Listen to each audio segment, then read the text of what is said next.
Hello all, welcome to PK learnings. അപ്പോൾ നമ്മൾ SCRT സീരീസിൻ്റെ ഒരു പുതിയ സെഷൻ സ്റ്റാർട്ട് ചെയ്യുകയാണ്. അപ്പോൾ നമ്മൾ ഓൾറെഡി കുറച്ച് ടോപ്പിക്കുകൾ ഡിസ്കസ് ചെയ്തിരുന്നു. അടിസ്ഥാന വിവരങ്ങൾ, ഇന്ത്യൻ സാമ്പത്തിക രംഗം മുതലായ ടോപ്പിക്കുകളൊക്കെ നമ്മൾ ഓൾറെഡി ഡിസ്കസ് ചെയ്തിരുന്നു. പിന്നെ നമ്മൾ കുറച്ചും കൂടെ റെലവൻ്റ് ആയിട്ടുള്ളൊരു ടോപ്പിക്ക് കിടക്കുന്നത്, പക്ഷേ SCRTയിലുള്ള കണ്ടൻറ്റ് കമ്പാരിറ്റീവ്ലി കുറവായതുകൊണ്ട് നമ്മളൊരു 3-4 ടോപ്പിക്സ് ഒരുമിച്ചെടുത്തിരിക്കുകയാണ്. ഒരു കോമൺ കണ്ടൻറ്റിലേക്ക് കടത്തിരിക്കുകയാണ്. ഇന്ത്യൻ സാമ്പത്തിക ആസൂത്രണവുമായിട്ട് ബന്ധപ്പെട്ട ടോപ്പിക്കുകളൊക്കെ നമ്മൾ ഒരുമിച്ചാക്കിയിട്ടുണ്ട്. അപ്പോൾ പഞ്ചവത്സര പദ്ധതികളും അതുപോലെയുള്ള ആസൂത്രണ കമ്മീഷനും നിതി ആയോഗ് പോലുള്ള ടോപ്പിക്കുകളൊക്കെ നമ്മൾ ഒറ്റ സെഷൻ ആക്കിയിട്ടാണ് ഇതിനകത്ത് ഇൻക്ലൂഡ് ചെയ്തിരിക്കുന്നത്.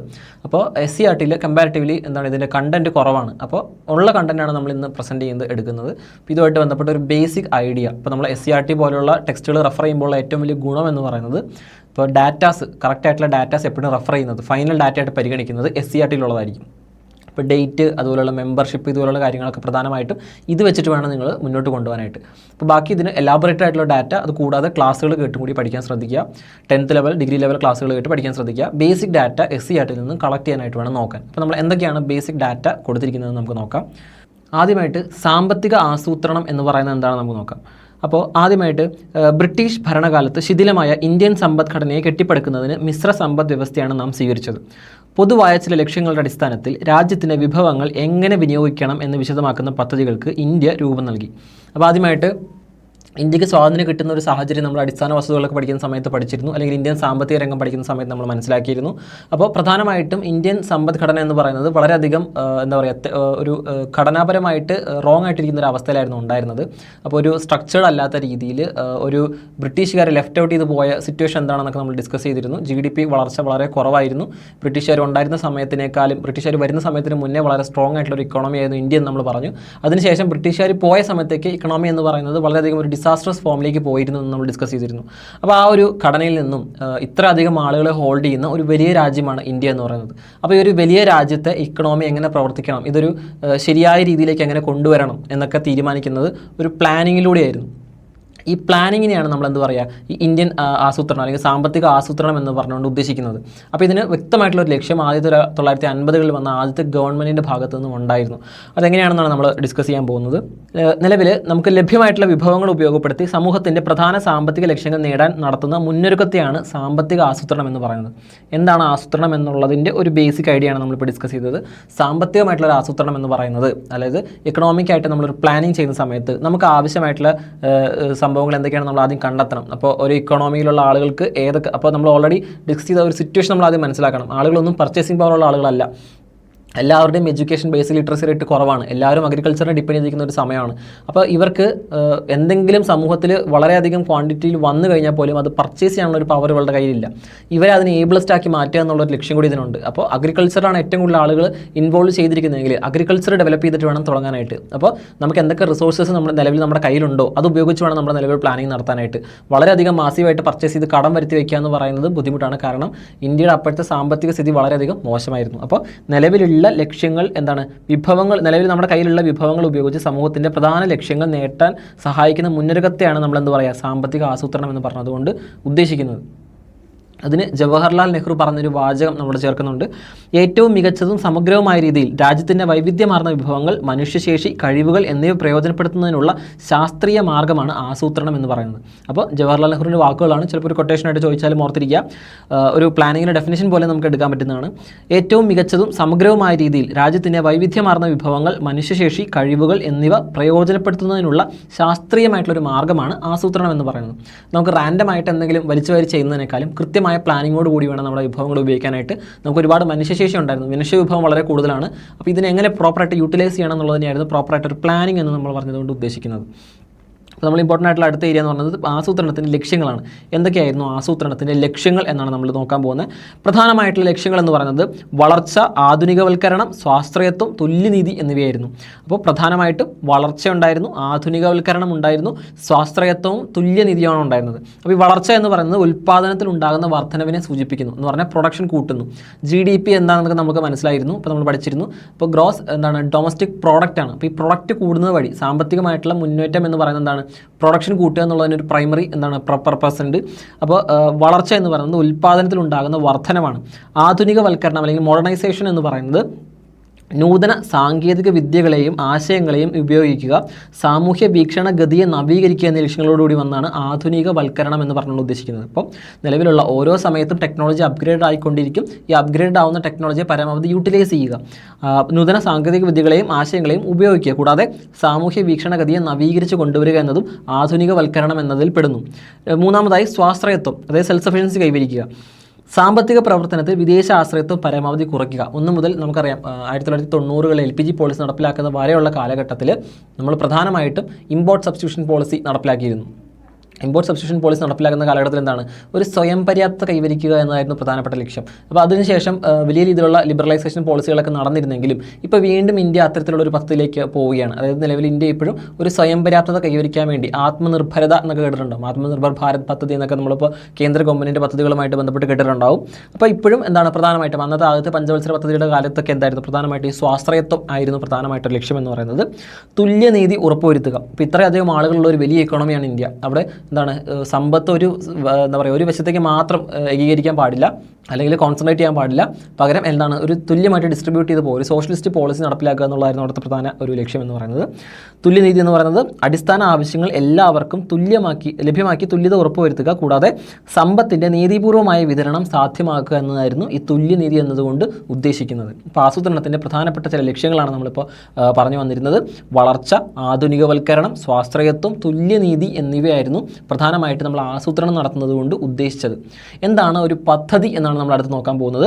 പദ്ധതി എന്ന് പറഞ്ഞാൽ ഒരു രാഷ്ട്രത്തിൻ്റെ വിഭവങ്ങൾ എങ്ങനെ വിനിയോഗിക്കണം എന്ന് വിശദമാക്കുന്നതാണ് പദ്ധതി എന്ന് പറയുന്നത്. അപ്പോൾ എന്താണ് പദ്ധതി എന്ന് ചോദിച്ചു കഴിഞ്ഞാൽ, പദ്ധതി എന്താണെന്ന് ചോദിച്ചു കഴിഞ്ഞാൽ നമ്മുടെ നിലവിലുള്ള വിഭവങ്ങൾ എങ്ങനെ യൂട്ടിലൈസ് ചെയ്യാം, ഒരു രാഷ്ട്രത്തിൻ്റെ വിഭവങ്ങൾ എങ്ങനെ വിനിയോഗിക്കണം എന്ന് വിശദമാക്കുന്നതാണ് പദ്ധതി എന്ന് പറയുന്നത്. ഒരു പദ്ധതിക്ക് നിശ്ചിത കാലയളവിൽ നേടേണ്ട പൊതുവായതും പ്രത്യേകമായതുമായ ചില ലക്ഷ്യങ്ങൾ ഉണ്ടായിരിക്കണം. ഇന്ത്യയിൽ പദ്ധതികൾ നടപ്പിലാക്കിയിരുന്നത് 5 വർഷ കാലയളവിലായിരുന്നു. അതിനാൽ അവ പഞ്ചവത്സര പദ്ധതികൾ എന്നറിയപ്പെട്ടു. അപ്പോൾ ഇന്ത്യയിൽ ആദ്യത്തെ കാലഘട്ടം മുതൽ നമ്മളറിയാം 51 മുതൽ നടപ്പിലാക്കിയതായിരുന്നു പഞ്ചവത്സര പദ്ധതികൾ എന്ന് പറയുന്നത്. പഞ്ചവത്സര പദ്ധതികൾ എന്ന് പറയുന്നതാണ് നമ്മൾ റഷ്യൻ മോഡലാണ് സ്വീകരിച്ചത്, അല്ലെങ്കിൽ USSR മോഡലാണ് സ്വീകരിച്ചിരുന്നത്. അപ്പോൾ അവിടെ USSRൽ സ്റ്റാലിൻ ആയിരുന്നു ആദ്യമായിട്ട് ഈ പഞ്ചവത്സര പദ്ധതികൾ നടപ്പിലാക്കിയിരുന്നത്. അപ്പോൾ പഞ്ചവത്സര പദ്ധതി എന്ന് പറഞ്ഞാൽ ഒരു 5 വർഷത്തേക്ക് ഒരൊറ്റ പ്ലാൻ ഉണ്ടാക്കിയിട്ട് ആ പ്ലാനിൽ നമ്മൾ എന്താണോ എയിം ചെയ്യുന്നത് അത് അച്ചീവ് ചെയ്യുക എന്നുള്ളതായിരുന്നു പ്രധാനമായിട്ടും ഈ പഞ്ചവത്സര പദ്ധതികളുടെ പ്രധാന ഉദ്ദേശം എന്ന് പറയുന്നത്. ഒരുപാട് കാര്യങ്ങൾ നമ്മൾ അച്ചീവ് ചെയ്യാനുള്ളതുകൊണ്ട് ഓരോ 5 വർഷത്തേക്കും ഒരു മേഖലയ്ക്ക് പ്രാധാന്യം കൊടുക്കുക, എന്നിട്ട് ആ പ്രാധാന്യം കൊടുക്കുന്ന മേഖലയിലുള്ള കാര്യത്തെ അച്ചീവ് ചെയ്യുക എന്നുള്ളതായിരുന്നു പ്രധാനമായിട്ടും ഇതിൻ്റെ ലക്ഷ്യം എന്ന് പറയുന്നത്. ഇന്ത്യ സ്വീകരിച്ചിരുന്നതും ഇത്തരത്തിലുള്ള പഞ്ചവത്സര പദ്ധതികളായിരുന്നു എന്നുള്ള കാര്യം മനസ്സിലാക്കുക. അടുത്തതെന്ന് പറയുന്നത് നമ്മുടെ പദ്ധതി രേഖകൾ 5 വർഷം കൊണ്ട് നേടേണ്ട പ്രത്യേക ലക്ഷ്യങ്ങൾക്ക് പുറമെ 20 വർഷം കൊണ്ട് നാം നേടേണ്ടതെന്ന് വ്യക്തമാക്കുന്നു. അപ്പം ഇത് നമ്മൾ വിളിക്കുന്ന പേരായിരുന്നു പരിപ്രേക്ഷ്യ പദ്ധതി അഥവാ പേഴ്സ്പെക്റ്റീവ് പ്ലാൻ എന്ന് പറയുന്നത്. അപ്പോൾ എന്താണ് ഈ പേഴ്സ്പെക്റ്റീവ് പ്ലാൻ എന്ന് പറഞ്ഞാൽ, ഒരു 20 വർഷത്തേക്ക് നമ്മളൊരു കോമൺ എയിം ഇട്ടിട്ടുണ്ടാവും. ഒന്നിലധികം കാര്യങ്ങൾ ഉൾക്കൊള്ളിച്ചുകൊണ്ട് വലിയൊരു ലക്ഷ്യം നമ്മൾ ഇട്ടിട്ടുണ്ടാവും. അപ്പോൾ ഈ വലിയ ലക്ഷ്യത്തിലേക്ക് എത്താൻ വേണ്ടി നമ്മൾ എന്ത് ചെയ്യുന്നു, ഓരോ 5 വർഷവും ഇതിൽ ഓരോ മേഖലകൾക്ക് പ്രാധാന്യം കൊടുക്കുന്നു. ഇപ്പോൾ കൃഷിക്ക് പ്രാധാന്യം കൊടുക്കുന്നു, വ്യാവസായിക മേഖലയ്ക്ക് പ്രാധാന്യം കൊടുക്കുന്നു, സേവന മേഖലയ്ക്ക് വേണമെങ്കിൽ പ്രാധാന്യം കൊടുക്കാം, അല്ലെങ്കിൽ നമ്മൾ സ്വയം പര്യാപ്തതയാണെന്ന് കൊടുക്കാം, അല്ലെങ്കിൽ നമുക്ക് ദാരിദ്ര്യം തുടച്ചു നീക്കാനാണെന്ന് കൊടുക്കാം. ഇത്തരത്തിലൊരു കോമൺ പ്ലാൻ ഉണ്ടാക്കിയതിന് ശേഷം എന്ത് ചെയ്യുന്നു, ഓരോ പഞ്ചവത്സര പദ്ധതിക്കും ഓരോ ലക്ഷ്യങ്ങൾ കൊടുത്ത് അതിനെ അച്ചീവ് ചെയ്യാനാണ് പ്രധാനമായിട്ടും ശ്രമിച്ചിരുന്നത്. ഇപ്പോൾ ഈ ഒരു വലിയ കാലയളവിലേക്ക് 20 വർഷമാണ് കൂട്ടുന്നതെങ്കിൽ 20 വർഷ കാലയളവിൽ എന്താണ് കോമൺ ആയിട്ട് അത്രയും വർഷം കൊണ്ട് നേടേണ്ടതെന്ന് നമ്മൾ ആദ്യം കണ്ടെത്തുന്നു. അതിന് നമ്മൾ വിളിക്കുന്ന പേരായിരുന്നു പരിപ്രേക്ഷ്യ പദ്ധതി അഥവാ പേഴ്സ്പെക്റ്റീവ് പ്ലാൻ എന്ന് പറയുന്നത്. ഇത് കൂടാതെ ഇതിനെ സബ്ബായിട്ട് തിരിച്ച് ഓരോ പഞ്ചവത്സര പദ്ധതികളുമായിട്ട് മാറ്റിയിരുന്നു. ഈ പഞ്ചവത്സര പദ്ധതികളുടെ കോമൺ ഗോളാണ് ഈ പരിപ്രേക്ഷ്യ പദ്ധതിയിൽ ഉണ്ടായിരുന്നത് പ്രധാനമായിട്ടും. അപ്പോൾ പഞ്ചവത്സര പദ്ധതികൾ എന്ന് പറയുന്നത് നമ്മൾ എവിടെ നിന്ന് സ്വീകരിച്ചു, USSRലായിരുന്നാണ് നമ്മൾ സ്വീകരിച്ചിരുന്നത്. സ്റ്റാലിൻ നടപ്പിലാക്കിയ മോഡലായിരുന്നു എന്ത്, പഞ്ചവത്സര പദ്ധതി എന്ന് പറയുന്നത്. അപ്പോൾ പരിപ്രേക്ഷ്യ പദ്ധതിക്ക് അടിസ്ഥാനമായിട്ട് വർത്തിക്കേണ്ടത് പഞ്ചവത്സര പദ്ധതികളാണെന്നുള്ള കാര്യം കൂടി ഓർത്തിരിക്കുക. പഞ്ചവത്സര പദ്ധതികൾ നാം നടപ്പിലാക്കുന്ന കാര്യം പറഞ്ഞു. അപ്പോൾ എന്തായിരുന്നു പഞ്ചവത്സര പദ്ധതിയുടെ ലക്ഷ്യങ്ങൾ എന്ന് നമുക്ക് നോക്കാം. ഏതൊരു പദ്ധതിക്കും വ്യക്തമായ ചില ലക്ഷ്യങ്ങൾ ഉണ്ടായിരിക്കണം. സാമ്പത്തിക വളർച്ച, ആധുനികവൽക്കരണം, സ്വാശ്രയത്വം, സമത്വം എന്നിവയാണ് പഞ്ചവത്സര പദ്ധതിയുടെ ലക്ഷ്യങ്ങൾ. നമ്മൾ ഓൾറെഡി ഡിസ്കസ് ചെയ്ത കാര്യം തന്നെയാണ്. സാമ്പത്തികമായിട്ടുള്ള വളർച്ച, ആധുനികവൽക്കരണം, സ്വാശ്രയത്വം, സമത്വം തുടങ്ങിയവയായിരുന്നു പഞ്ചവത്സര പദ്ധതിയുടെ ലക്ഷ്യങ്ങൾ. അപ്പോൾ നമ്മൾ ഓൾറെഡി പ്ലാനിങ്ങിൻ്റെ കേസ് പറഞ്ഞു, ആസൂത്രണ കാര്യം പറഞ്ഞു. അപ്പോൾ ഈ ആസൂത്രണത്തിനുണ്ടായിരുന്ന അതേ ലക്ഷ്യം വെച്ചിട്ടാണ് നമ്മൾ എന്ത് ചെയ്യുന്നത്, ഈ പഞ്ചവത്സര പദ്ധതികളും പ്രവർത്തിക്കുന്നത്. എല്ലാ പഞ്ചവത്സര പദ്ധതികൾക്കും എല്ലാ ലക്ഷ്യങ്ങൾക്കും ഒരേ പ്രാധാന്യം നൽകുന്നു എന്നതുകൊണ്ട് ഇത് അർത്ഥമാക്കുന്നില്ല. അതായത് നമ്മളൊരു 4 മേഖലകളുടെ കാര്യം പറഞ്ഞു, പ്രധാനപ്പെട്ട ലക്ഷ്യങ്ങൾ പറഞ്ഞു. അപ്പോൾ നമുക്ക് ഒറ്റയടിക്ക് ഇതെല്ലാം കൂടെ അച്ചീവ് ചെയ്യാൻ പറ്റത്തില്ല. അപ്പോൾ ഒരു സമയത്ത് ഒരു കാര്യത്തിനായിരിക്കും പ്രാധാന്യം കൊടുക്കുന്നത്. അപ്പോൾ സാമ്പത്തിക വളർച്ചയാണ് പ്രാധാന്യം കൊടുക്കുന്നതെങ്കിൽ നമുക്ക് അവിടെ വേറെ കുറേ കാര്യങ്ങൾ വേണ്ടെന്ന് വെക്കേണ്ടി വരും. ഇതെല്ലാം കൂടി നടത്താനുള്ള ഒരു ഫണ്ട് നമുക്കന്ന് ഉണ്ടായിരുന്നില്ല. 1950-കളിൽ ഇന്ത്യ ഒരു ദരിദ്ര രാജ്യമായിരുന്നുള്ള കാര്യം മനസ്സിലാക്കുക. അപ്പോൾ അതുകൊണ്ട് ആ സമയത്ത് എന്ത് ചെയ്തിരുന്നില്ല, ഇന്ത്യക്ക് അച്ചീവ് ചെയ്യാൻ പറ്റുന്ന എല്ലാ കോമൺ ഗോൾസും കൂടി ഒരുമിച്ച് കൊണ്ടുവരാൻ പറ്റില്ല. പ്രധാനമായിട്ട് പഞ്ചവത്സര പദ്ധതികൾക്ക് ഉണ്ടായിരുന്ന ചില ഗോൾസ് നമുക്കറിയാം, അതിൽ ഓരോന്നായിട്ട് വേണം നടപ്പിലാക്കാൻ. അപ്പോൾ ഇതെല്ലാം കൂടി ഒരുമിച്ച് ഉണ്ടായിരുന്നുള്ള കാര്യം കൂടി ഓർത്ത് വയ്ക്കുക. ഇനി ആസൂത്രണത്തിൻ്റെ നാൾ വഴികൾ, അതായത് ഇന്ത്യൻ ആസൂത്രണം തുടങ്ങിയതിന് ശേഷം ഓരോ ഐഡിയാസ് ഓരോ കാലഘട്ടങ്ങളിലായിട്ട് വരുന്നുണ്ട്. അപ്പോൾ ഇന്ത്യക്ക് സ്വാതന്ത്ര്യം ലഭിക്കുന്നതിന് മുന്നേ തുടങ്ങിയ ചില ആശയങ്ങളുടെ കാര്യമാണ് നമ്മൾ പ്രധാനമായിട്ടും പറയുന്നത്. അപ്പോൾ ഇത്തരത്തിൽ ഓരോ ആളുകൾ എന്തൊക്കെ ടൈപ്പിലായിരുന്നു പ്ലാനിങ്ങിന് ശ്രമിച്ചിരുന്നത് എന്നാണ് നമ്മൾ ഡിസ്കസ് ചെയ്യുന്നത്. ആദ്യമായിട്ട് ദശവർഷ പദ്ധതി, 10 വർഷത്തേക്കുള്ള പദ്ധതി നടപ്പിലാക്കിയത് വേറെ ആരുമല്ല, എം വിശ്വേശ്വരയ്യ. ആരാണ് എം വിശ്വേശ്വരയ്യ, അല്ലെങ്കിൽ മോക്ഷഗുണ്ടം വിശ്വേശ്വരയ്യ എന്ന് പറയുന്നത്? ഇന്ത്യൻ പ്ലാനിങ്ങിൻ്റെ പിതാവ് എന്നൊക്കെ നമ്മൾ വിളിക്കുന്ന ആളാണ് ആര്? എം വിശ്വേശ്വരയ്യ അഥവാ മോക്ഷഗുണ്ടം വിശ്വേശ്വരയ്യ. ഇന്ത്യൻ എഞ്ചിനീയറിംഗിൻ്റെ പിതാവെന്നും അദ്ദേഹത്തെ വിളിക്കാറുണ്ട്. 1934 അദ്ദേഹം ഇത്തരത്തിലൊരു പദ്ധതി മുന്നോട്ട് വെച്ചത്, ദശവർഷ പദ്ധതി എന്ന് പറയുന്നത് മുന്നോട്ട് വെച്ചത്. അതിനുശേഷം 1938 ഇതൊരു ടൈം ലൈനായിട്ടാണ് കൊടുത്തിരിക്കുന്നത്, കാരണം ഇത് ഓർത്ത് വയ്ക്കാനുള്ള എളുപ്പത്തിന് വേണ്ടിയിട്ട്. ഇത് SCERT-ൽ കൊടുത്തിരിക്കുന്ന ആ ടെക്സ്റ്റിന് അതേ ഫോമായിട്ട് നമ്മൾ എടുത്തിരിക്കുന്നത്. അപ്പോൾ ഇതിങ്ങനെ തന്നെ ഓർഡറിൽ പഠിച്ചു വയ്ക്കാൻ ശ്രമിക്കുക. ടൈം ലൈനായിട്ട് ചോദിക്കാം, ഇതിൻ്റെ റെലവൻസ് എന്താണെന്ന് നമുക്ക് ചോദിക്കാം. അപ്പോൾ ദശവർഷ പദ്ധതി 1934 നമ്മൾ പറഞ്ഞു. കൂടാതെ ദേശീയ ആസൂത്രണ കമ്മിറ്റി 1938 നിലവിൽ വന്നതായിരുന്നു ദേശീയ ആസൂത്രണ കമ്മിറ്റി എന്ന് പറയുന്നത്. 1938 ജവഹർലാൽ നെഹ്റു ആയിരുന്നു ഇതിന് നേതൃത്വം കൊടുത്തിരുന്ന പ്രധാന വ്യക്തി എന്ന് പറയുന്നത്, ദേശീയ ആസൂത്രണ കമ്മിറ്റി എന്ന് പറയുന്നത്. അതിനുശേഷം 1944 ബോംബെ പ്ലാൻ, JRD ടാറ്റ എന്ന് പറയുന്ന വ്യക്തി, അതായത് ഒരു കൂട്ടം വ്യവസായികളായിരുന്നു, പ്രധാനമായിട്ടും അതിന് മുന്നിലുണ്ടായിരുന്നത് JRD ടാറ്റ ആയിരുന്നുള്ള കാര്യം ഓർത്ത് വയ്ക്കുക. പിന്നീട് ഗാന്ധിയൻ പ്ലാൻ, അതേ വർഷം തന്നെ 1944 തന്നെ ഗാന്ധി പ്ലാൻ എന്ന് പറയുന്ന പദ്ധതിയുമായിട്ട് മുന്നോട്ട് വന്നത് SN അഗർവാൾ ആയിരുന്നു. കൂടാതെ തൊട്ടടുത്ത വർഷം 1945 പീപ്പിൾസ് പ്ലാൻ അഥവാ ജനകീയ പദ്ധതിയുമായിട്ട് മുന്നോട്ട് വന്നത് MN റോയ് ആയിരുന്നു. കമ്മ്യൂണിസ്റ്റ് ആചാര്യനായിരുന്ന MN റോയ് ആയിരുന്നു ഈ പദ്ധതിയുമായിട്ട് മുന്നോട്ട് വന്നിരുന്നത്. കൂടാതെ 1950 അവസാനമായി ആസൂത്രണ കമ്മീഷൻ, സ്വാതന്ത്ര്യം ലഭിച്ചതിന് ശേഷമുണ്ടായ പ്രധാനപ്പെട്ട നീക്കമായിരുന്നു ആസൂത്രണ കമ്മീഷൻ രൂപീകരിക്കുക എന്ന് പറയുന്നത്. അപ്പോൾ നമ്മുടെ SCERT-ൽ കൊടുത്തിരിക്കുന്ന സോഴ്സുകൾ അനുസരിച്ചിട്ട് ഇത്രയുമാണ് പ്രധാനമായിട്ടും കൊടുത്തിരിക്കുന്നത്. നമുക്ക് ഇതിനൊന്ന് എലാബറേറ്റ് ചെയ്ത് സംസാരിക്കാം. ഒരു മേജർ ഇമ്പോർട്ടൻ്റ് ആയിട്ടുള്ള ഒരു പാർട്സ്, ഇപ്പോൾ നമ്മൾ ദശവർഷ പദ്ധതി എന്നൊക്കെ പറയുമ്പോൾ ഇത് എന്താണെന്നൊക്കെ മനസ്സിലാക്കണമെങ്കിൽ ഒരു ചെറിയ ഡാറ്റ നമ്മൾ കൊടുക്കുന്നുണ്ട്. അപ്പോൾ നമ്മൾ എന്താണ് ഓരോ പദ്ധതിയെന്ന് ചെറുതായിട്ടൊന്ന് ബ്രീഫായിട്ടൊന്ന് ഡിസ്കസ് ചെയ്യാം. ഒന്നാമത്തെ ദശവർഷ പദ്ധതി എന്ന് പറഞ്ഞാൽ 10 വർഷത്തേക്കുള്ളൊരു പദ്ധതിയായിരുന്നു. 1934 എം വിശ്വേശ്വരയ്യ അഥവാ മോക്ഷഗുണ്ടം വിശ്വേശ്വരയ്യ മുന്നോട്ട് വെച്ചൊരു പദ്ധതിയായിരുന്നു. ഇന്ത്യൻ ആസൂത്രണത്തിൻ്റെ ആദ്യത്തെ ബ്ലൂ പ്രിൻ്റ് എന്നറിയപ്പെടുന്നത് ഈ പറയുന്ന ദശവർഷ പദ്ധതിയാണ്. ബ്ലൂ പ്രിൻ്റ്, അതായത് ആദ്യമായിട്ടൊരു ബ്ലൂ പ്രിൻ്റ് നടപ്പിലാക്കുന്നത്, ആസൂത്രണവുമായിട്ട് ബന്ധപ്പെട്ട് നടപ്പിലാക്കുന്ന ആരാണ്? എം വിശ്വേശ്വരയ്യയുടെ ദശവർഷ പദ്ധതിയാണെന്നുള്ള കാര്യം ഓർത്തിരിക്കുക. അദ്ദേഹം എന്തായിരുന്നു? പ്രധാനപ്പെട്ട സിവിൽ എഞ്ചിനീയറും മൈസൂർ സംസ്ഥാനത്തിൻ്റെ ദിവാനുമായിരുന്നു ആര്? എം വിശ്വേശ്വരയ്യ എന്ന് പറയുന്നത്. നമുക്കറിയാവുന്ന ഒരു ഫാക്ച്വൽ ഡാറ്റയാണെന്ന കാര്യം ഓർത്തിരിക്കുക. ഇദ്ദേഹത്തെ ഇന്ത്യൻ സാമ്പത്തിക ആസൂത്രണത്തിൻ്റെ പിതാവായി കണക്കാക്കുന്നു. ഇദ്ദേഹത്തെ ഇന്ത്യൻ സാമ്പത്തിക ആസൂത്രണത്തിൻ്റെ തന്നെ പിതാവായിട്ടും ഇന്ത്യൻ എഞ്ചിനീയറിംഗിൻ്റെ പിതാവായിട്ടും കണക്കാക്കുന്നത് ഇദ്ദേഹത്തിന് തന്നെയാണ്. കൂടാതെ 1934 പ്രസിദ്ധീകരിച്ച ഇദ്ദേഹത്തിൻ്റെ the planned economy of India relevant ആണ്, ഓർത്ത് വയ്ക്കാൻ ശ്രമിക്കുക. The planned economy of India എന്ന പുസ്തകത്തിൽ അദ്ദേഹം തൻ്റെ പദ്ധതി നിർദ്ദേശത്തിൻ്റെ വിശാലമായിട്ടുള്ള രൂപരേഖ തയ്യാറാക്കി.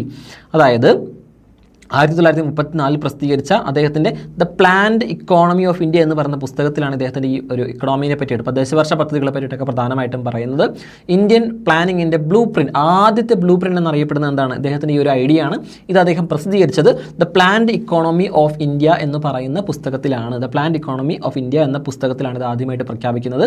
അദ്ദേഹത്തെ ഇന്ത്യൻ പ്ലാനിങ്ങിൻ്റെ പിതാവായി കണക്കാക്കുന്നു എന്ന ഫാക്റ്റ് കൂടി ഓർത്തിരിക്കാൻ ശ്രമിക്കുക. അടുത്ത വളരെ ഇമ്പോർട്ടൻ്റ് ആയിട്ടുള്ളൊരു കമ്മിറ്റിയാണ് ദേശീയ ആസൂത്രണ committee, national planning committee. Commission വേറെയാണ്, കമ്മിറ്റി വേറെയാണെന്നുള്ള കാര്യം ഓർക്കുക. പ്രധാനമായിട്ടും നമ്മളിവിടെ പറയുന്നത് ദേശീയ ആസൂത്രണ കമ്മിറ്റിയെ പറ്റിയാണ്. ദേശീയ ആസൂത്രണ കമ്മിറ്റി 1938 വന്ന ദേശീയ ആസൂത്രണ കമ്മിറ്റിയെ പറ്റിയാണ് നമ്മൾ പ്രധാനമായിട്ടും പറയുന്നത്.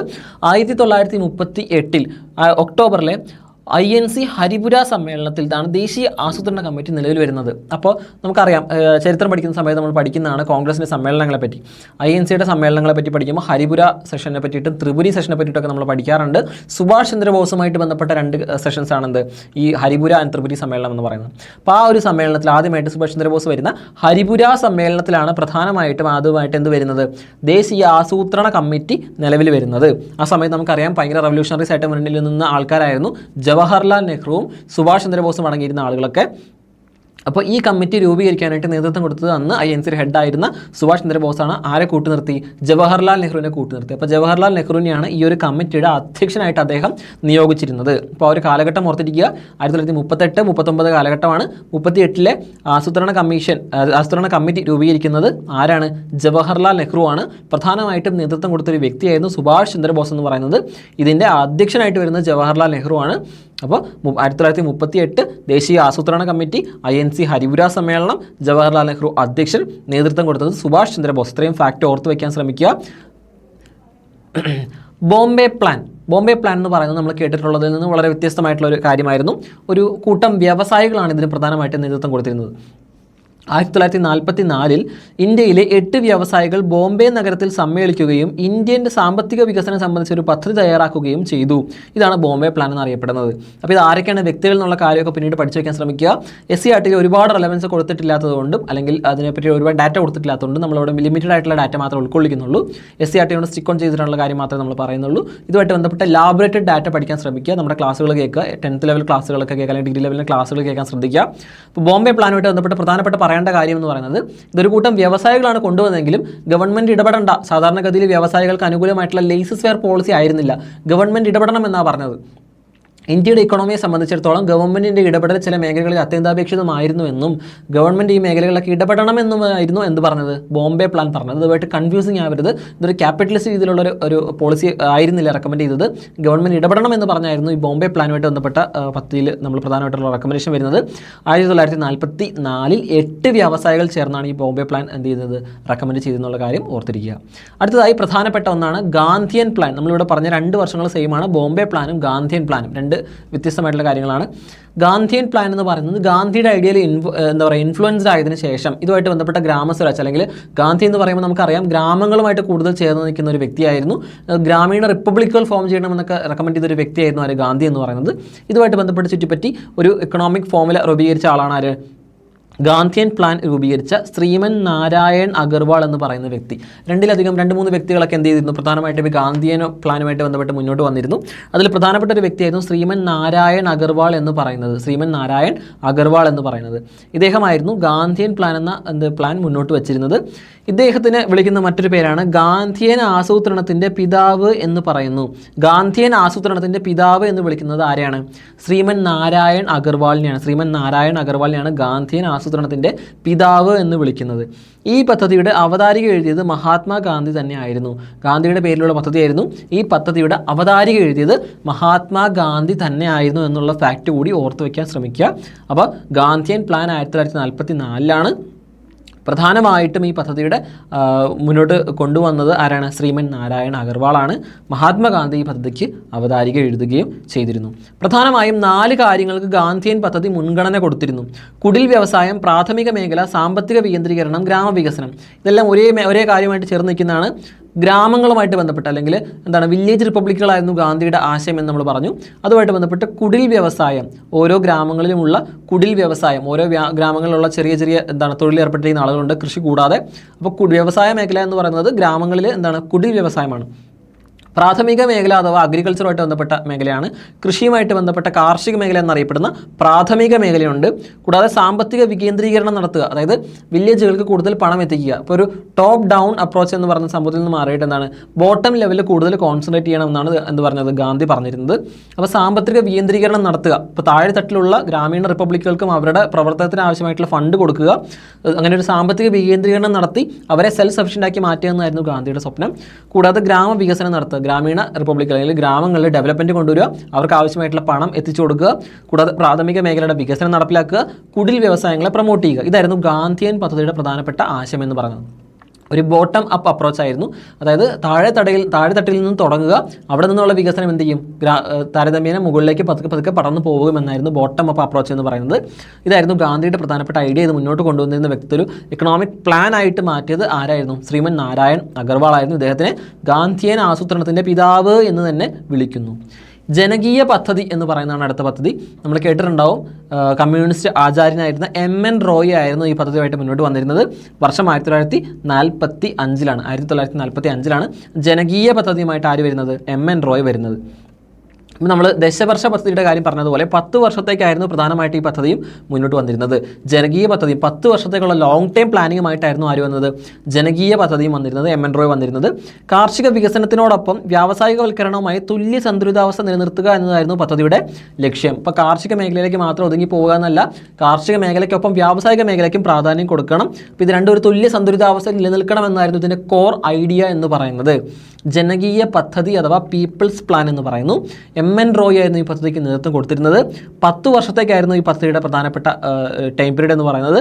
കാർഷിക വികസനത്തിനോടൊപ്പം വ്യവസായവൽക്കരണവുമായി തുല്യ സന്തുലിതാവസ്ഥ നിലനിർത്തുക എന്നതായിരുന്നു ഈ ഒരു പദ്ധതിയുടെ പ്രധാനപ്പെട്ട ലക്ഷ്യമെന്ന് പറയുന്നത്. 1945 ജനകീയ പദ്ധതി ആദ്യമായിട്ട് മുന്നോട്ട് വയ്ക്കുന്നത് MN റോയാണ്. 10 വർഷത്തേക്കായിരുന്നു. കാർഷിക വികസനത്തിനും വ്യാവസായികവൽക്കരണത്തിനും ഒരേ പ്രാധാന്യം കൊടുത്തിരുന്നു എന്ന വസ്തുത ഓർത്തു വയ്ക്കാനായിട്ട് ശ്രദ്ധിക്കുക. ഇനി വളരെ ഇമ്പോർട്ടൻ്റ് ആയിട്ടുള്ളൊരു കാര്യമാണ് ആസൂത്രണ കമ്മീഷൻ. പ്ലാനിംഗ് കമ്മിറ്റി അല്ല, പ്ലാനിംഗ് കമ്മീഷൻ. 38 പ്ലാനിംഗ് കമ്മിറ്റി വന്ന കാര്യം നമ്മൾ പറഞ്ഞു. ഇനി അടുത്തത് നമ്മൾ പറയുന്നത് 1950 വന്ന ആസൂത്രണ കമ്മീഷനാണ്. 1950 മാർച്ച് 15 ആസൂത്രണ കമ്മീഷൻ രൂപീകരിക്കപ്പെട്ടത്. 1950 മാർച്ച് 15 വളരെ റിപ്പീറ്റഡ് ആയിട്ടുള്ള ഒരു ക്വസ്റ്റ്യൻ ആണ്. പ്ലാനിംഗ് കമ്മീഷൻ എന്ന് വന്നു? കമ്മിറ്റിയും കമ്മീഷനും മാറിപ്പോയിരുന്നുള്ള കാര്യം വീണ്ടും ഓർപ്പിക്കുകയാണ്. 1950 മാർച്ച് 15 ആസൂത്രണ കമ്മീഷൻ രൂപീകരിക്കപ്പെട്ടത്. ഇതൊരു ഭരണഘടനാപരമായ സമിതിയോ സ്റ്റാറ്റ്യൂട്ടറി ബോഡിയോ അല്ല, പകരം ഒരു ഉപദേശക സമിതി മാത്രമായിരുന്നു. ഇക്കണോമിക് പ്ലാനിങ്ങുമായിട്ട് ബന്ധപ്പെട്ട് എന്ത് കൊടുക്കുക? ഉപദേശങ്ങൾ കൊടുക്കുക, റെക്കമെൻഡേഷൻസ് കൊടുക്കുക എന്ന് പറയുന്നൊരു സമിതി മാത്രമായിരുന്നു. ഇതൊരു ഭരണഘടനാപരമായ സമിതി ആയിരുന്നില്ല, സ്റ്റാറ്റ്യൂട്ടറി ബോഡിയും ആയിരുന്നില്ല, പകരം വെറും ഒരു ഉപദേശക സമിതി മാത്രമായിരുന്നുള്ള കാര്യം ഓർത്തു വയ്ക്കുക. സോവിയറ്റ് യൂണിയൻ്റെ ദേശീയ ആസൂത്രണ മാതൃകയാണ് ഇന്ത്യ സ്വീകരിച്ചത്. 5 വത്സര പദ്ധതിയുടെ മാതൃക പ്രകാരം ഇത് പ്ലാൻ ചെയ്യാൻ വേണ്ടിയിട്ട് ഒരു ആസൂത്രണ കമ്മീഷൻ രൂപീകരിക്കുക എന്ന് പറയുന്ന ആശയം വന്നത് USSRൽ നിന്നുമായിരുന്നു, അല്ലെങ്കിൽ സോവിയറ്റ് യൂണിയനിൽ നിന്നുമായിരുന്നു എന്നുള്ള കാര്യം ഓർത്ത് വയ്ക്കുക. പ്ലാനിംഗ് കമ്മീഷൻ്റെ ആസ്ഥാനം യോജനാ ഭവനാണ്. ന്യൂഡൽഹിയിലുള്ള യോജനാ ഭവനായിരുന്നു. പ്രധാനമായിട്ടും ഇതിനൊരു മാറ്റം സംഭവിച്ചിട്ടുണ്ടെന്നുള്ള കാര്യം നമുക്കറിയാം. ആസൂത്രണ കമ്മീഷനെ റീപ്ലേസ് ചെയ്തിരിക്കുന്നു. അതുകൂടാതെ ആസൂത്രണ കമ്മീഷൻ്റെ ഫംഗ്ഷൻസ് എല്ലാം ഇപ്പോൾ ചേഞ്ച് ആയി. എങ്കിലും ആസൂത്രണ കമ്മീഷനുമായിട്ട് ബന്ധപ്പെട്ട പ്രധാന ഫാക്റ്റ് ഓർത്ത് വയ്ക്കാൻ ശ്രമിക്കുക. 1950 മാർച്ച് 15 ആസൂത്രണ കമ്മീഷൻ രൂപീകരിക്കപ്പെട്ടത്. ഇതൊരു ഭരണഘടനാപരമായ സമിതിയോ സ്റ്റാറ്റ്യൂട്ടറി ബോഡിയൊന്നും അല്ല, ഇതൊരു ഉപദേശക സമിതി മാത്രമാണ്. സോവിയറ്റ് യൂണിയൻ്റെ മോഡലാണ് ഇന്ത്യ സ്വീകരിച്ചിരുന്നത്. പ്ലാനിംഗ് കമ്മീഷൻ്റെ ആസ്ഥാനം യോജനാ ഭവനാണ് എന്നുള്ള കാര്യം ഓർത്ത് വയ്ക്കുക. ഇതിൻ്റെ ഒരു എങ്ങനെയാണ് ഇത് ഫോർമുലേറ്റ് ചെയ്തിരിക്കുന്നത് നമുക്ക് നോക്കാം. ഇതിൻ്റെ ഒരു കോമ്പോസിഷൻ എന്താണെന്നുള്ളതാണ് നമ്മൾ പറയുന്നത്. ഇതിൻ്റെ അധ്യക്ഷൻ എന്ന് പറയുന്നത് പ്രധാനമന്ത്രിയാണ്. അധ്യക്ഷൻ എന്ന് പറയുന്നത് എപ്പോഴും തന്നെയായിരിക്കും? പ്രധാനമന്ത്രി തന്നെയായിരിക്കും. മറ്റ് അംഗങ്ങൾ എന്ന് പറയുന്നതിൽ ഉപാധ്യക്ഷൻ ഉൾപ്പെടുന്നു. കേന്ദ്ര ക്യാബിനറ്റ് നിയമിക്കുന്ന കമ്മീഷൻ അംഗങ്ങളും ഉൾപ്പെടുന്നു. അപ്പോൾ പ്രധാനമായിട്ടുള്ള അംഗങ്ങൾ എന്ന് പറയുന്നത് കേന്ദ്ര തലത്തിൽ ഉപാധ്യക്ഷൻ ഉണ്ടാവും, കേന്ദ്ര ക്യാബിനറ്റ് നിയമിക്കുന്ന കമ്മീഷൻ അംഗങ്ങളും ഇതിൽ ഉൾപ്പെടുന്നു. ഇവരുടെ പ്രധാന ചുമതലകൾ എന്ന് പറയുന്നത് പദ്ധതികളുടെ തയ്യാറാക്കൽ, നടത്തിപ്പ് എന്നിവ സംബന്ധിച്ച് നിർദ്ദേശങ്ങൾ തയ്യാറാക്കി സമർപ്പിക്കുക എന്നതായിരുന്നു. 5 വത്സര പദ്ധതികളിലൂടെയാണ് ആസൂത്രണ കമ്മീഷൻ പദ്ധതികൾ വിഭാവനം ചെയ്യുന്നത്. 5 വത്സര പദ്ധതികളാണ് നമ്മൾ പറഞ്ഞു. ഒരു പ്ലാനിംഗ് നടത്തുമ്പോൾ ഒരു പരിപ്രേക്ഷ്യ പദ്ധതി ഉണ്ടാവും. ആ പരിപ്രേക്ഷ്യ പദ്ധതിയുടെ സബായിട്ട് 5 വത്സര പദ്ധതികളുണ്ടാവും. ഇതുവഴിയാണ് പദ്ധതികൾ നടപ്പിലാക്കുന്നത്. ഇതിന് വേണ്ട പ്ലാനിംഗ് നടത്തുന്ന ആരാണ്? നമ്മളിപ്പോൾ പറഞ്ഞ ആസൂത്രണ കമ്മീഷനാണ്. ഈ ആസൂത്രണ കമ്മീഷൻ എന്ത് ചെയ്യുന്നു? ഒരു പ്ലാനിൻ്റെ ഐഡിയ ഉണ്ടാക്കുന്നു. ഇത് എന്തിലൂടെ നടപ്പിലാക്കുന്നു? 5 വത്സര പദ്ധതികളിലൂടെ ഇത് നടപ്പിലാക്കുന്നു എന്നുള്ള കാര്യം ഓർത്ത് വയ്ക്കുക. അപ്പോൾ ഇപ്പോൾ നിലവിൽ 5 വത്സര പദ്ധതികൾ നിലവിലില്ല, ആസൂത്രണ കമ്മീഷൻ നിലവിലില്ല, പകരം നിതി ആയോഗാണ് ഇത്തരത്തിലുള്ള പദ്ധതികൾ നടപ്പിലാക്കുന്നുള്ള കാര്യം ഓർത്ത് വയ്ക്കുക. അപ്പോൾ എന്താണ് ഈ നിതി ആയോഗ് എന്നുള്ള കാര്യം നമുക്ക് നോക്കാം. National institution for transforming India, NITI Aayog. 2015 ജനുവരി 1 ഇന്ത്യയുടെ ആസൂത്രണ കമ്മീഷന് പകരമായി നിതി ആയോഗ് നിലവിൽ വന്നു. ഡേറ്റ് ഓർത്ത് വയ്ക്കുക. 2015 ജനുവരി 1 എന്ത് വന്നത്? നിതി ആയോഗ് വന്നത്. മറ്റേപ്പോഴായിരുന്നു? 1900 നമ്മൾ പറഞ്ഞു ഡേറ്റ് രണ്ടും അങ്ങോട്ടും ഇങ്ങോട്ടും മാറിപ്പോയത്. ആസൂത്രണ കമ്മിറ്റി ഉണ്ട്, ആസൂത്രണ കമ്മീഷൻ ഉണ്ട്, നിതി ആയോഗ് ഉണ്ടെന്നുള്ള കാര്യം ഓർത്ത് വയ്ക്കുക. ഡേറ്റുകൾ നമ്മൾ ഒരിക്കലും ക്ലാഷ് ആവരുത്. 2015 ജനുവരി 1, മറ്റേത് മാർച്ച് 15 ആയിരുന്നുള്ള കാര്യം ഓർത്ത് വയ്ക്കുക. 1950 മാർച്ച് 15. കൂടാതെ ദേശീയ ആസൂത്രണ കമ്മിറ്റി 1938. 1938 INC ഹരിപുര സമ്മേളനത്തിൽ വന്നത് ദേശീയ ആസൂത്രണ കമ്മിറ്റിയാണെന്നുള്ള കാര്യം ഓർത്ത് വയ്ക്കുക. അതിനുശേഷം പിന്നീട് വന്നത് ആസൂത്രണ കമ്മീഷനായിരുന്നു. 1950 മാർച്ച് 15 വന്നത് ആസൂത്രണ കമ്മീഷനാണ്. നിതി ആയോഗ് വരുന്നത് 2015 ജനുവരി 1 കാര്യം ഓർത്ത് വയ്ക്കുക. 2015 ജനുവരി 1 നിതി ആയോഗ് നിലവിൽ വന്നു. സാമ്പത്തിക വളർച്ച, സാമൂഹിക ക്ഷേമം, അടിസ്ഥാന സൗകര്യ വികസനം എന്നിവയിലൂടെ ഇന്ത്യയെ രൂപാന്തരപ്പെടുത്തുക എന്നതായിരുന്നു നിതി ആയോഗ് ലക്ഷ്യം വെച്ചിരുന്നത്. പ്രധാനമായിട്ടും ഇന്ത്യയെ വളർത്തുക എന്നെങ്ങനെ സാമ്പത്തിക വളർച്ച ഉണ്ടാക്കുന്നത് എങ്ങനെയാണ്? സാമൂഹിക ക്ഷേമം, അടിസ്ഥാന സൗകര്യ വികസനം എന്നിവയിലൂടെ ഇന്ത്യയെ രൂപാന്തരപ്പെടുത്തുക എന്നതായിരുന്നു പ്രധാനമായിട്ടും നിതി ആയോഗിൻ്റെ ലക്ഷ്യം എന്ന് പറയുന്നത്. നിതി ആയോഗിൻ്റെ ഘടന എന്താണെന്ന് നമുക്കൊന്ന് പരിശോധിക്കാം. പ്രധാനമായിട്ടും അധ്യക്ഷൻ ആര് തന്നെയാണ്? പ്രധാനമന്ത്രിയാണ്, മാറ്റമില്ല. എല്ലാ മുഖ്യമന്ത്രിമാരും കേന്ദ്രഭരണ പ്രദേശങ്ങളിലെ ലെഫ്റ്റനൻറ്റ് ഗവർണർമാരുമായിരുന്നു ഇതിൻ്റെ അംഗങ്ങളെന്ന് പറയുന്നത്. എല്ലാ മുഖ്യമന്ത്രിമാരും ഉൾപ്പെടുന്നുണ്ട്, കേന്ദ്രഭരണ പ്രദേശങ്ങളിലെ ലെഫ്റ്റനൻറ്റ് ഗവർണർമാർ ഉൾപ്പെടുന്നുണ്ട്. ഇവരായിരുന്നു ഇതിലെ പ്രധാനപ്പെട്ട അംഗങ്ങൾ എന്ന് പറയുന്നത്. അതിൻ്റെ പ്രത്യേകത എന്താണ്? ഇതിന് കുറച്ചും കൂടി ഇൻക്ലൂസീവ് ആക്കുക എന്നുള്ളതായിരുന്നു പ്രധാനമായിട്ട് ലക്ഷ്യം. ഒരു ഫെഡറലിസം കൊണ്ടുവരിക എന്നുള്ളതായിരുന്നു. സ്റ്റേറ്റുകളുടെ പാർട്ടിസിപ്പേഷൻ ഉറപ്പുവരുത്തുക എന്നായിരുന്നു ഈ ആയോഗിൻ്റെ പ്രധാനപ്പെട്ട ലക്ഷ്യം എന്ന് പറയുന്നത്. പ്രധാനമന്ത്രി നിശ്ചയിക്കുന്ന ഉപാധ്യക്ഷൻ ഉണ്ടായിരിക്കും. 2 പാർട്ട് ടൈം അംഗങ്ങളും 4 അനൗദ്യോഗിക അംഗങ്ങളും ചീഫ് എക്സിക്യൂട്ടീവ് ഓഫീസറും ഉണ്ടായിരിക്കും. കൂടാതെ അനൗദ്യോഗിക അംഗങ്ങളായിട്ട് വരുന്നത് പ്രധാനമന്ത്രി നിയോഗിക്കുന്ന 4 കേന്ദ്രമന്ത്രിമാരായിരിക്കും. നിതി ആയോഗിൻ്റെ ഘടന മനസ്സിലാക്കിയിരിക്കുക. പ്രധാനമന്ത്രി ആയിരിക്കും എപ്പോഴും എന്താവുക? അധ്യക്ഷൻ. മറ്റേതിൽ നിന്ന് വ്യത്യാസമൊന്നുമില്ല. എല്ലാ മുഖ്യമന്ത്രിമാരും കേന്ദ്രഭരണ പ്രദേശങ്ങളിലെ ലെഫ്റ്റനൻറ്റ് ഗവർണർമാരെ ഉൾക്കൊള്ളുന്നതായിരിക്കും ഇതിൻ്റെ അംഗങ്ങൾ എന്ന് പറയുന്നത്. പ്രധാനമന്ത്രി നിശ്ചയിക്കുന്ന ഒരു ഉപാധ്യക്ഷൻ ഉണ്ടാകും.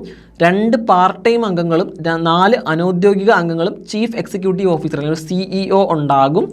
കൂടാതെ പാർട്ട് ടൈം അംഗങ്ങളുമായിട്ട് ബന്ധപ്പെട്ട ചോദ്യങ്ങൾ റെലവൻ്റ് ആയിട്ട് വരാറുണ്ട്. 2 പേരാണ് പാർട്ട് ടൈം അംഗങ്ങൾ എന്ന് പറയുന്നത്. 2 പേരാണ് പാർട്ട് ടൈം അംഗങ്ങൾ എന്ന് പറയുന്നത്. അനൗദ്യോഗിക അംഗങ്ങൾ എന്ന് പറയുന്നത് 4 പേരാണ്. അനൗദ്യോഗിക അംഗങ്ങൾ എന്ന് പറയുന്നത് 4 പേരാണ്. അതാരാണ്? 4 കേന്ദ്രമന്ത്രിമാരായിരിക്കും അനൗദ്യോഗിക അംഗങ്ങളായിട്ട് വരുന്നത്. കൂടാതെ ഒരു ഉപാധ്യക്ഷൻ, ഒരു CEO ഉണ്ടായിരിക്കും. അപ്പോൾ ഓർത്ത് വയ്ക്കുക, അധ്യക്ഷനുണ്ട്, ഉപാധ്യക്ഷനുണ്ട്, CEO ഉണ്ട്. പിന്നെ കൂടാതെ അംഗങ്ങൾ എന്ന് പറയുന്നത് മുഖ്യമന്ത്രിമാരും കേന്ദ്രഭരണ പ്രദേശങ്ങളിലെ ലെഫ്റ്റനൻറ്റ് ഗവർണർമാരുമാണ്. 2 പേര് പാർട്ട് ടൈം അംഗങ്ങളായിട്ടും 4 കേന്ദ്രമന്ത്രിമാർ അനൗദ്യോഗിക അംഗങ്ങളായിട്ടും ഇതിനകത്ത് ഉണ്ടായിരിക്കും. ഇതൊക്കെ ആരൊക്കെയാണെന്നുള്ള കാര്യം ഓർത്ത് വയ്ക്കുക. കറണ്ട് അഫെയർ റെലവൻ്റ് ആയതുകൊണ്ട് നമ്മൾ ഫാക്ട് ഇൻക്ലൂഡ് ചെയ്യുന്നില്ല. അത് ഓർത്ത് വയ്ക്കാൻ ശ്രമിക്കുക. ഇപ്പോഴാരാണ് CEO എന്നുള്ള കാര്യം ഓർത്ത് വയ്ക്കാൻ ശ്രമിക്കുക. ഉപാധ്യക്ഷൻ ആരാണെന്നുള്ള കാര്യം ഓർത്ത് വയ്ക്കാൻ ശ്രമിക്കുക. അധ്യക്ഷൻ ആരാണെന്നുള്ള കാര്യം ഓർത്ത് വയ്ക്കാനും ശ്രമിക്കുക. ഇതൊക്കെ റെലവൻറ്റ് ചോദ്യങ്ങളായിട്ട് എപ്പോഴും കാണാറുണ്ട്. നിതി ആയോഗിൻ്റെ പ്രധാന ലക്ഷ്യങ്ങൾ എന്ന് പറയുന്നത് ഇന്ത്യയുടെ വികസന മുൻഗണനകൾക്കും പദ്ധതികൾക്കും കാഴ്ചപ്പാട് സൃഷ്ടിക്കുക എന്നതാണ്. സുസ്ഥിര വികസനത്തിനും സമഗ്രമായ വളർച്ചയ്ക്കും പ്രോത്സാഹനം നൽകുക, നവീകരണം, സംരംഭകത്വം, തൊഴിലവസരങ്ങൾ എന്നിവയിലൂടെ സാമ്പത്തിക വളർച്ചയെ പ്രോത്സാഹിപ്പിക്കുക എന്നതും ഇതിൻ്റെ ഒരു പ്രധാന ലക്ഷ്യമായിരുന്നു. ഇന്ത്യയുടെ വികസന മുൻഗണനകൾക്കും പദ്ധതികൾക്കും കാഴ്ചപ്പാട് സൃഷ്ടിക്കുക എന്നതും സുസ്ഥിര വികസനവും സമഗ്രമായ വളർച്ചയും പ്രോത്സാഹിപ്പിക്കുക. ഇന്നത്തെ ഒരു കാലഘട്ടത്തിൽ നമുക്കറിയാം സസ്റ്റൈനബിലിറ്റിക്ക് വളരെയധികം റെലവൻസ് ഉണ്ട്. കാരണം എന്താണ്? നമ്മുടെ റിസോഴ്സസ് ഒക്കെ ഡെപ്ലീറ്റ് ചെയ്ത് പോയിക്കൊണ്ടിരിക്കുകയാണ്. അപ്പോൾ ഇതുമായിട്ട് ബന്ധപ്പെട്ട SDG ഇൻഡെക്സ് ഇതുപോലത്തെ കാര്യങ്ങളൊക്കെ പബ്ലിഷ് ചെയ്യുന്ന ആരാണ്? നിതി ആയോഗ് തന്നെയാണ്. ഇപ്പോൾ UN ആയിട്ട് അസോസിയേറ്റ് ചെയ്തിട്ട് ഇത്തരത്തിലുള്ള SDG ഇൻഡെക്സുകൾ പബ്ലിഷ് ചെയ്യുന്നതും സുസ്ഥിര വികസനത്തിനെ പ്രൊമോട്ട് ചെയ്യുന്നതും ആര് തന്നെയാണ്? നിതി ആയോഗ് എന്ന് പറയുന്നത് സംഘടന തന്നെയാണ്. നവീകരണം, സംരംഭകത്വം, തൊഴിലവസരങ്ങൾ എന്നിവയിലൂടെ സാമ്പത്തിക വളർച്ചയെ പ്രോത്സാഹിപ്പിക്കുന്ന ആര് തന്നെയാണ്? നിതി ആയോഗ് തന്നെയാണെന്നുള്ള കാര്യം ഓർത്തു വയ്ക്കുക. കൂടാതെ ആഗോള വൈവിധ്യവും വിഭവങ്ങളും പ്രയോജനപ്പെടുത്തുന്നതിന് അന്താരാഷ്ട്ര സംഘടനകളുമായും രാജ്യങ്ങളുമായും സഹകരിക്കുക. അപ്പോൾ ഇന്ത്യയിൽ എന്ത് ചെയ്യുന്നു? ഇപ്പോൾ ചോദ്യങ്ങൾ വരുന്ന സമയത്ത് റെലവൻ്റ് ആയിട്ട് ഇതേപോലെ ചോദിക്കാം. ഇപ്പോൾ ഇന്ത്യയിലുള്ള കാര്യങ്ങൾ മാത്രമാണോ ചെയ്യുന്നതെന്ന്? അങ്ങനെയല്ല. ആഗോള വൈവിധ്യം കാത്തുസൂക്ഷിക്കാൻ വേണ്ടിയിട്ടും വിഭവങ്ങൾ പ്രയോജനപ്പെടുത്തുന്നതിന് വേണ്ടിയിട്ടും അന്താരാഷ്ട്ര സംഘടനകളുമായിട്ട് ഇവരെന്ത് ചെയ്യുന്നുണ്ട്? സഹകരിക്കുന്നുണ്ട്. ഇന്ത്യയിലെ കാര്യങ്ങൾ നടത്തുന്നതും ഇൻഡെക്സ് പബ്ലിഷ് ചെയ്യുന്നത് മാത്രമല്ല അന്താരാഷ്ട്ര സംഘടനകളുമായിട്ടും രാജ്യങ്ങളുമായിട്ടൊക്കെ സഹകരിക്കുകയും നിതി ആയോഗ് ചെയ്യുന്നു. തന്ത്രപരവും ദീർഘകാലപരവുമായ നയങ്ങളും പരിപാടികളും വികസിപ്പിക്കുകയും നടപ്പിലാക്കുന്നതും ഇവർ തന്നെയാണ്. ആര്? നിതി ആയോഗ് തന്നെയാണ്. തന്ത്രപരവും ദീർഘകാലവുമായിട്ടുള്ള നയങ്ങളും പരിപാടികളും വികസിപ്പിക്കുകയും കൂടാതെ നടപ്പിലാക്കുകയും ചെയ്യുന്നതും ആര് തന്നെയാണ്? നിതി ആയോഗ് തന്നെയാണ്. അപ്പോൾ നമ്മളിന്ന് നിതി ആയോഗിൻ്റെ ഫംഗ്ഷൻസിനെ പറ്റിയിട്ട് പ്രധാനമായിട്ടും പറഞ്ഞു. ഇന്ത്യൻ ഇക്കണോമിക് പ്ലാനിങ്ങുമായിട്ട് ബന്ധപ്പെട്ട കുറേ ചാപ്റ്റേഴ്സ്, കുറേ ഏരിയസ് നമ്മളൊന്ന് കവർ ചെയ്തിട്ടുണ്ട്. പ്രധാനമായിട്ടും ഇന്ത്യൻ പഞ്ചവത്സര പദ്ധതി പ്ലാനിങ് എന്താണെന്ന് നമ്മൾ പറഞ്ഞു, പദ്ധതി എന്താണെന്ന് നമ്മൾ പറഞ്ഞു. അതിനുശേഷം എങ്ങനെയാണ് നടപ്പിലാക്കുന്നതുമായിട്ട് ബന്ധപ്പെട്ട് പഞ്ചവത്സര പദ്ധതികളെ പറ്റിയിട്ടും ആസൂത്രണ കമ്മീഷനെ പറ്റിയിട്ടും നിതി ആയോഗിനെ പറ്റിയിട്ടും നമ്മൾ സംസാരിച്ചു. കൂടാതെ ചില പദ്ധതികൾ, ഗാന്ധിയൻ പ്ലാൻ പോലുള്ള ചില പദ്ധതികളെ പറ്റിയിട്ടും ഇന്ത്യക്ക് സ്വാതന്ത്ര്യം ലഭിക്കുന്നതിന് മുന്നേ ഉള്ള ചില കാര്യങ്ങൾ നമ്മൾ പറഞ്ഞിരുന്നു. ഇതുമായിട്ട് ബന്ധപ്പെട്ട ഫാക്ച്വൽ ഡാറ്റസ് എല്ലാം കളക്ട് ചെയ്യാൻ നോക്കുക. ഇതുമായിട്ട് ബന്ധപ്പെട്ട ഡേറ്റുകളും ഇതുപോലെ മെമ്പർഷിപ്പുകളും ഒക്കെ ഉള്ള കാര്യങ്ങളൊക്കെ ഇതിനകത്ത് നിന്ന് റെലവൻ്റ് ആണ്. അത് ഓർത്ത് വയ്ക്കാൻ ശ്രമിക്കുക. കൂടുതൽ ഇലാബറേറ്റഡ് ആയിട്ട് പഠിക്കാൻ ശ്രമിക്കുക. ഇതിൻ്റെ യഥാർത്ഥ വെബ്സൈറ്റുകളിൽ നിന്നുള്ള ഫാക്ച്വൽ ഡാറ്റാസ് ഉണ്ടാവും, അതും കളക്ട് ചെയ്യാൻ ശ്രദ്ധിക്കുക. കൂടാതെ ക്ലാസ്സുകൾ കേൾക്കുക. 10th 12th level, degree level ക്ലാസ്സുകൾ കേട്ട് ഇതിൻ്റെ ഡാറ്റ കുറച്ചും കൂടി വിപുലീകരിക്കാനും ശ്രമിക്കുക. നമ്മളിപ്പോൾ എടുത്തിട്ടുള്ളത് പ്രധാനമായിട്ടും സോഷ്യൽ സയൻസിൻ്റെ 8ാം ക്ലാസ്സിലെ ചാപ്റ്റർ 4ഉം സോഷ്യൽ സയൻസിൻ്റെ ക്ലാസ് 10 SCRTയിൽ നിന്നുള്ള പാർട്ട് 2 C7 എടുത്തിട്ടുണ്ട്. കൂടാതെ NCA SCRT കോമൺ ആയതുകൊണ്ട് ക്ലാസ് 11 എക്കണോമിക്സ് C2 എടുത്തിട്ടുണ്ട്. ഈ 3 ചാപ്റ്ററുകൾ, ഈ 3 ക്ലാസ്സിലെ ചാപ്റ്ററുകളിൽ നിന്നാണ് നമ്മൾ പ്രധാനമായിട്ടും ഡാറ്റ ഉൾക്കൊള്ളിച്ചിരിക്കുന്നത്. അപ്പോൾ മിനിമൽ ആയിട്ടുള്ള എന്നാൽ വളരെ റെലവൻ്റ് ആയിട്ടുള്ള ഡാറ്റയാണ് ഉൾക്കൊള്ളിച്ചിരിക്കുന്നത്. ഇത് പ്രധാനമായിട്ടും എന്ത് ചെയ്യുക? ഓർത്ത് വയ്ക്കുക. ഡേറ്റുകളും കാര്യങ്ങളൊക്കെ നോട്ട് ചെയ്യുക. കൂടുതലായിട്ട് എന്ത് ചെയ്യുക? എലാബറേറ്റ് ചെയ്ത് തന്നെ പഠിക്കാനായിട്ട് ശ്രദ്ധിക്കുക. അപ്പോൾ നമുക്ക് അടുത്ത സെഷനിൽ പ്രധാനമായിട്ട് അടുത്ത ടോപ്പിക്കുമായിട്ട് വരാം. SCRTയിലെ കൂടുതൽ ചാപ്റ്ററുകൾ ഇൻക്ലൂഡ് ചെയ്തുകൊണ്ട് നമുക്കൊരു അടുത്ത സെഷനുമായിട്ട് വീണ്ടും കാണാം. Thank you.